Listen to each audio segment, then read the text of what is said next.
Okay, Azure Wish Edition Scandinavia. I know a lot of people are interested in the components to this one. So in my intro, because there isn't a lot up there, I'm going to take a little bit of a look at what you get a little more carefully than maybe I do in some games where there's a lot of pictures there. So some of this will be a little bit of an unboxing. I do want to talk a little bit about except it's out of the box and set up. A little bit about something. Yeah. So this is the last of the AWE games that I thought I had to buy. And this is one that from when I first saw it, which had to be the mid-90s, not long after it came out, it was on a website, the Azure Wish website. I had gotten Europa Universalis. I don't know if I had gotten any others, but this, I may have gotten La Révolution Française by that point, but I'm not sure. And La Foi Glaive looked like such cool ideas. It looked to me like Azure Wish, was bringing this kind of attitude of Europa Universalis to ideas that I had always wanted. In this case, to a fantasy game. In La Foi Glaive, unfortunately not the case. And this one is not either. Unfortunately not the case was, to the idea of religious struggle carried on through a number of means. Well, La Foi Glaive just turned out to be a multi-dimensional diplomacy game, which is interesting. There's no question, and it has a little bit of weirdness to it. I could see using that map and some of the rules to try to produce something that maybe is a little richer. Of course, I have so many games now that I don't tinker the way I used to.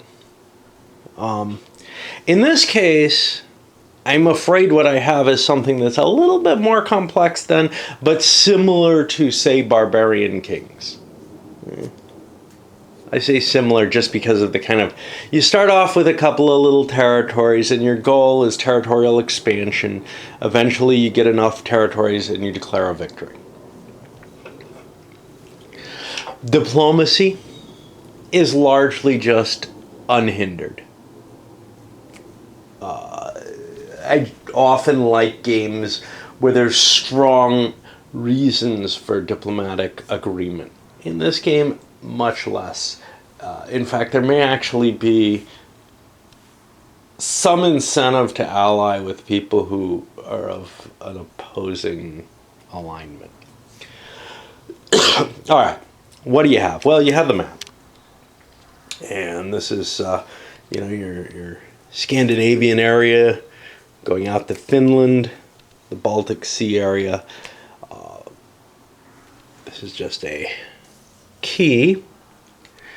On the map itself, you have some information. Capital city.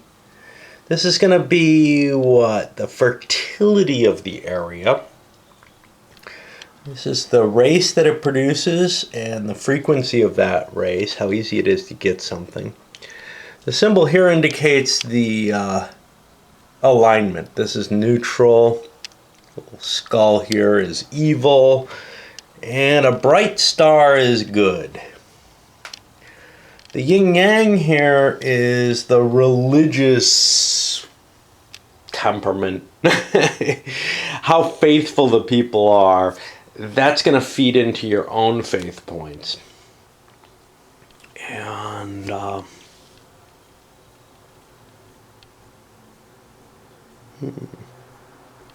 trying to see if there's anything else. I don't think there is. All right. The hex grid is for the advanced game. There's an option. There's basically an option to use the hex grid, or you could play using areas and ignore the hexes. I'm a little undecided which way to go because the hexes almost seem like they don't really matter much. A little bit of maneuvering type activity, but so what if it ends up coming down to a fight for the capital city with everything in there? Then it feels very much as though you're playing just the area. And that's how the game seems to derive there. Over here you have some charts and tables, all in French. The sequence apply, This is the victory conditions, based on the number of players, how many areas you have to control. This is going to be your power chart. Based on the number of players, how much power you have to be obtaining from your subjects and such not, in order to achieve your different special abilities. So you get level 1 for free. You're going to get these other levels at as you get more populous with more of this stuff. Taxation. Okay. You have many different options for taxation, which can go for no taxation, which improves the prosperity of the region, but gives you no money. Upwards to a full pillage, which really decreases prosperity, but you get 6 times the wealth of the territory. You know, I'm already kind of hitting into the rules here quite heavily. One of the reasons is the rule book itself is a densely packed little thing. This is the English version. You can see the text is quite small. When I had my contacts in, this was impossible without my reading glasses, of course, but I had difficulty reading this with my normal glasses. You also have these player aid sheets printed out in English, and then the original French rule book and the player aids in a larger format in French. So if you speak French, or read French at least, you get a better version essentially, if you have this included. I don't think everybody has this included even. Okay. What else do we have here? All right, this is going to determine the defensive value of villagers that is added to your combat ability when you're defending your own territory, or if a neutral area is defending territory. And it's based on the alignment of the region, and then a comparison between the attacker and defender of the alignment. And then you look at the prosperity and get a modifier, and that's going to give you a number, and I don't remember quite how that's generated, so we'll have to hold off on that.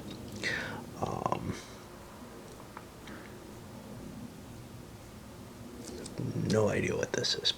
Okay. This I don't know what it is, but I think when you conquer, I don't remember seeing this in the rules, but I think when you conquer an independent region, you're going to get certain random crap in it to indicate the infrastructure, etc. At the beginning of the game, let's take a look at some of the counters, and these are really hard to see from any distance. You have these kind of infrastructure units. This is just a control marker for the player. I really wish those had been done differently because they look almost exactly like the character marker. And then we have combat units, which have, as far as I know, indecipherable information on the back. I mean, I can read it, barely, but I don't know what it stands for. And I haven't been able to figure that out, actually. Azurwish rules, it's kind of funny because I think I've actually gotten a pretty good grasp of these rules. They're very densely written. They're sometimes ambiguous. They're not always very clear at all what's going on. But my mind engages and grasps them. The fact that they're difficult may be an aspect of that. But other difficult things, say, I had a hell of a time with the Axis Empires rules. Well, the fact that I had a hell of a time because they were procedural, that didn't engage my mind more. But this, somehow, I'm immediately asking questions, I'm looking for things. It's not spoon feeding it in any way, and that actually somehow I think makes it easier for me to read the rules. I don't know, but they are not good rules. Okay, this is going to be your combat chart, which is God knows. We'll see how that happens when we hit combat rolls. This is a summary of all the units in the game, and then we have the different counters here. These are control markers back-sided. These are resources that are on thing. These are the prosperity marker, which gets placed on your territories. Now the weird thing here is I haven't been able to find, and I'll have to look harder again, where these go at setup. I know where they go when you capture a territory, a neutral territory. They go at 18. When you capture someone else's territory, there's a penalty to it, so maybe they start fairly high, but I'm not sure. You have your gold markers here. Basically a set of different denominations, 1, 5, 10, and 50. More resources within a area, fortresses. Merchants Guild. Then these are heroes. And these seem to be some kind of named heroes that I don't know what they do. They may come in through events. There is a random events chart both in the rules and in the bonus in the player aids. More control markers. These are undead. Actually, these are more troops. These are control markers for the evil players. For the neutral players, more different types of troops. And that is about it. All right. These little cards are to signify ownership of a territory, and presumably you put your prosperity marker somewhere on them to track what your prosperity is. Although it's not mentioned in the rules, this little number here appears to be the amount of wealth that the area is worth based on the prosperity. So if you can increase the prosperity, you're able to get a better tax base. Of course, as you tax, you change the prosperity. It's calculated from the current base, and then the modifier is placed into effect. Right. Got a historical summary for this, which has almost nothing to do with Scandinavian mythology. It's lightly based, but their names and the characters in this, they're all something different as far as I can tell. They're just made up out of whole cloth here. I think, maybe I'm wrong, maybe there's, stuff that I can't find anywhere on the web about this. Let me move the counters so that I can sit down and start taking this seriously. Okay. We talked about the victory. You choose your character. Each of the characters has different powers. You have a High Priest of Chaos over here, a Necromancer over here, who's chaotic or evil or whatever you want to call him. You have a Viking over here, this bluish thing. A Merchant, this yellow. And these are on the board already. There's a historical setup, but there's also a free setup where players basically get to choose two areas.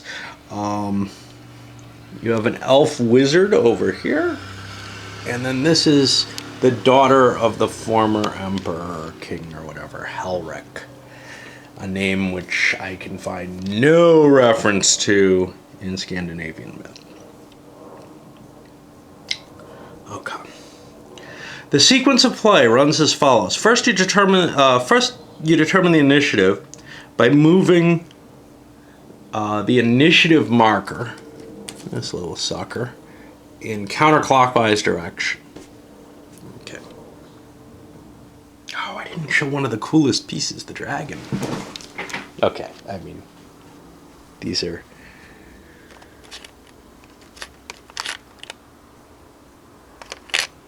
These are all sort of the special pieces. I think this is for the designer here. Got a dragon in here somewhere. There he is. He's a playing piece on the board. We'll get to him in a minute. Alright. So, the initiative marker gets moved in counterclockwise direction, which is to say that the guy who went last in the last turn will go first in the next turn. I, of course, will reverse that when I play, where regular order is going to be counterclockwise, so I've got to remember the initiative thing goes clockwise. Whatever.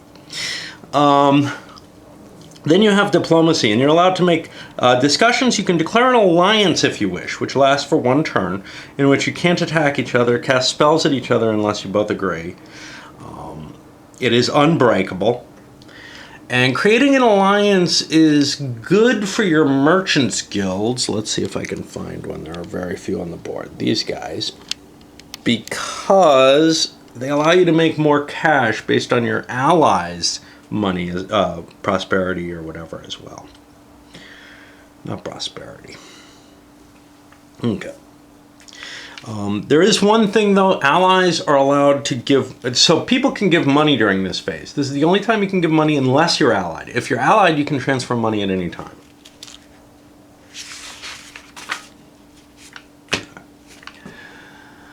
We've already talked about this power chart here.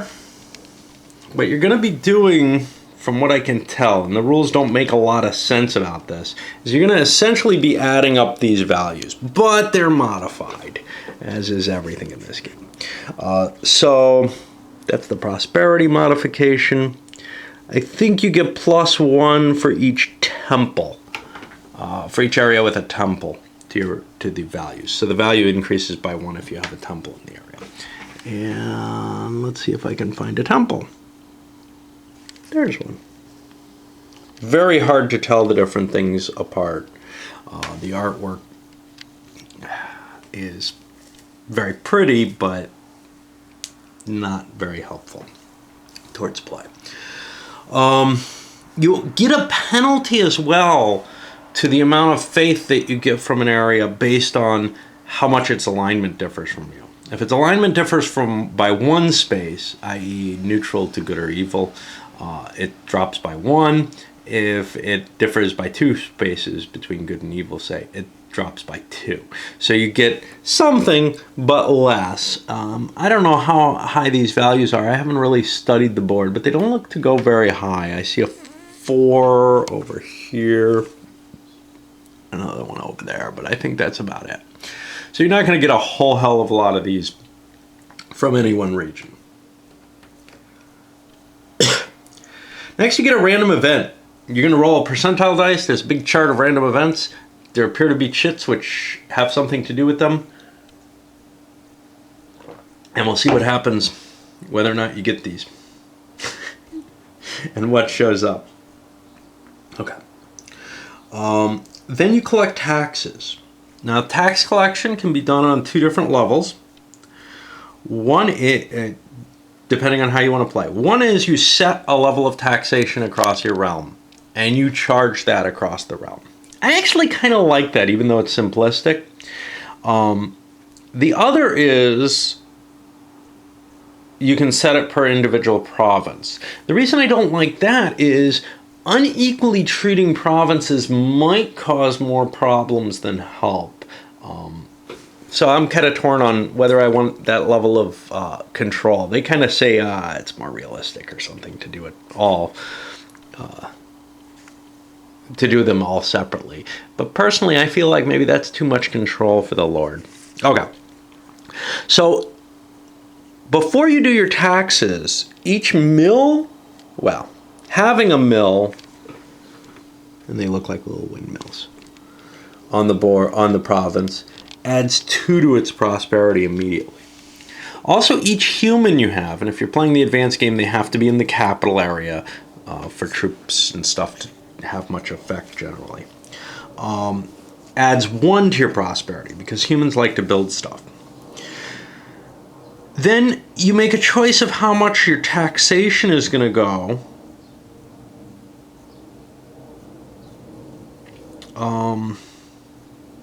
And based on the level of taxation, the multiplier that you affect, you get a bonus or penalty or nothing.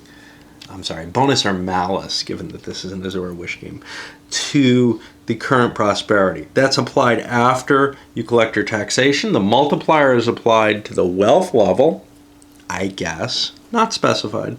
That the multiplier is applied to wealth level is specified, but that this is indeed the wealth level here. These cards are hard to pick up.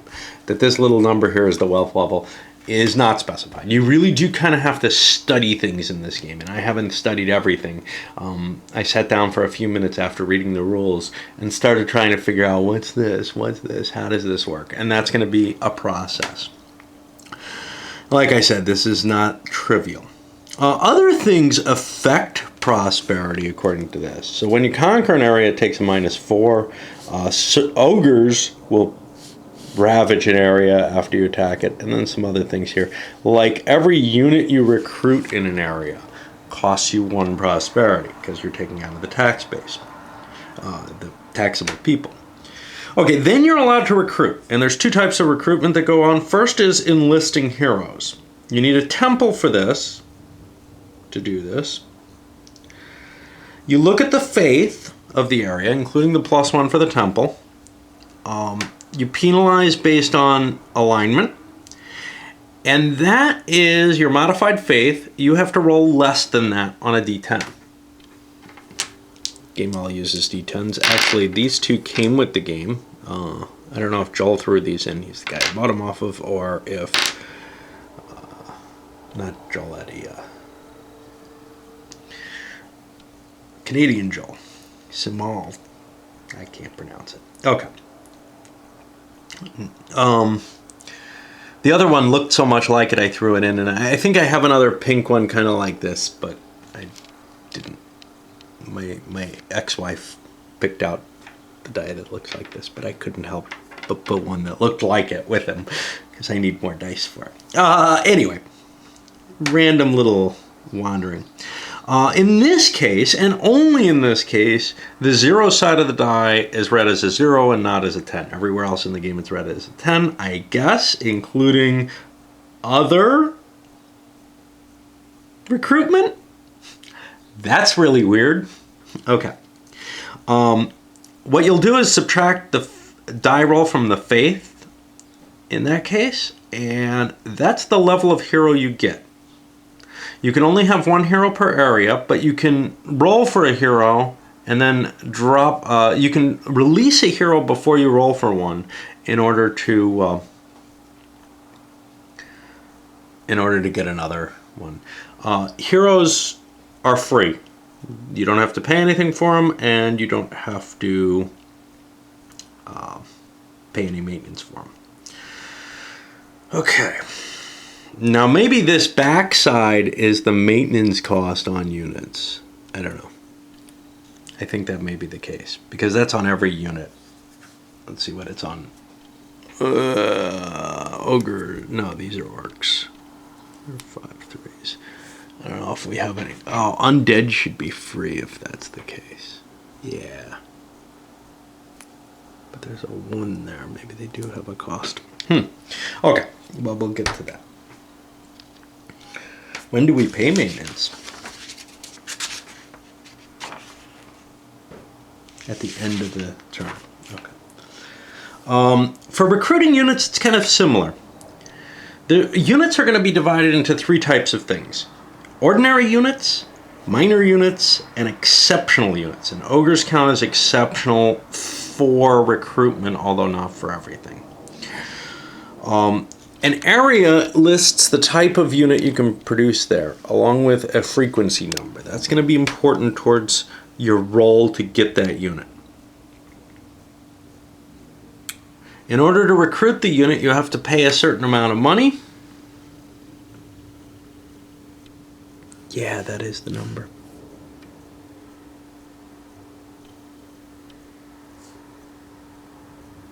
That you have to pay. So the backside indicates that. And the MAMG is indicating terrain's hostile, I guess, which may be areas you can't move. We'll see about that. Okay. But where is the cost? That should be on here.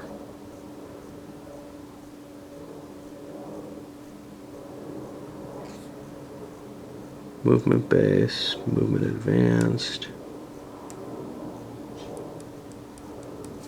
I'm not seeing a cost to the unit.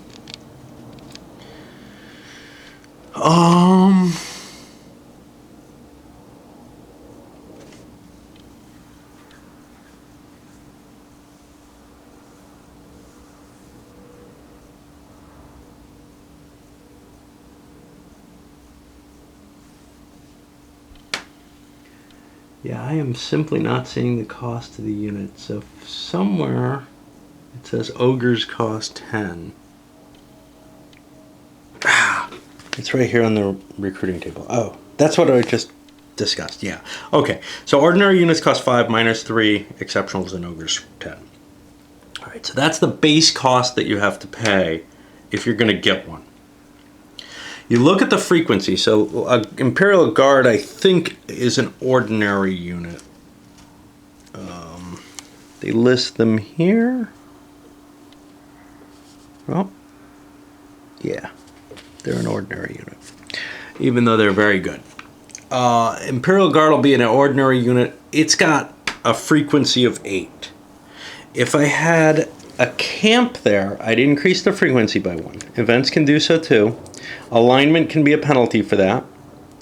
I'm allowed to double the base frequency from alignment, camp, perhaps events, by spending up to a gold point per.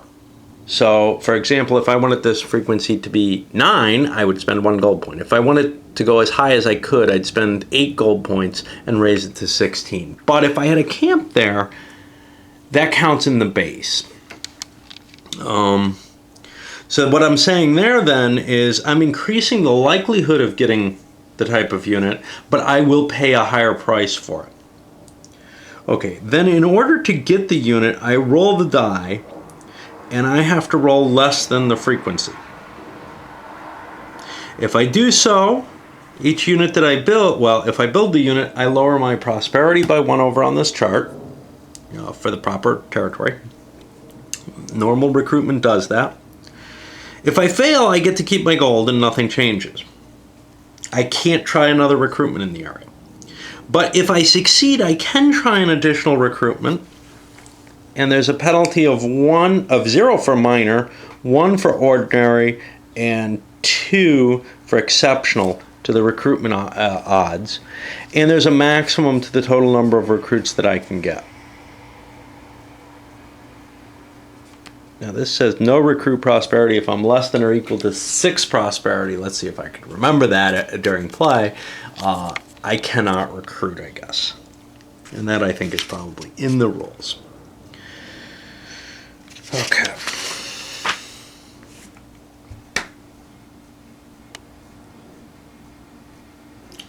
Buildings. These are these kind of assets here. We have a number of these. Castle. You need one of these to collect taxes, and you can only recruit units in an area if there's a castle. And every area that starts the game has one. The mill will increase prosperity at the start of each turn by 2. That's very nice. The camp. This is going to reduce unit maintenance. Now, some of these in the advanced game only affect you if you're in the capital city, and the camp is one of these. So if you don't have your units stationed in the capital, if you have them out defending the area, they will not have the reduced cost, and that's this reduced maintenance cost here. Fortified walls. They're going to add a +5 bonus to your defensive value in the area. And you're also going to get a bonus in village people. YMCA. All right, but in the advanced game, that only applies to units in the capital city, which to me is starting to feel like they haven't aligned their descriptions well with the hex game. The hex game almost is like this add-on that wasn't thought out too carefully because some people wanted hexes because it makes it more of a war game. And I'm not sure that it does. I mean, I think Divine Right has hexes, and it didn't strike me as much more of a war game than, say, Barbarian Kings, and certainly not, I don't know, not what some did. I can't think of a fantasy one that has particularly done a good job. Except Albion. Albion's pretty good. Okay. Dark Emperor's not too bad, but as a war game. Alright, the next is the Merchant Guild. A Merchant Guild will give you cash during the tax phase, equal to your total number of guilds squared. So obviously getting a collection of these is very valuable, but only having one isn't too great. However, if you're allied, you're going to get the number of allied guilds plus the number of your own guilds times the number of your own guilds. Allied guilds plus the number of your own guilds. Total quantity there times the number of your own guilds. So you get a bonus by having allies who have guilds. The harbor. Got some of these kicking around. This guy better have one because he's not near the main part of the map. They can build Drakars. I have one of those somewhere here. There it is. Dragon ships or something.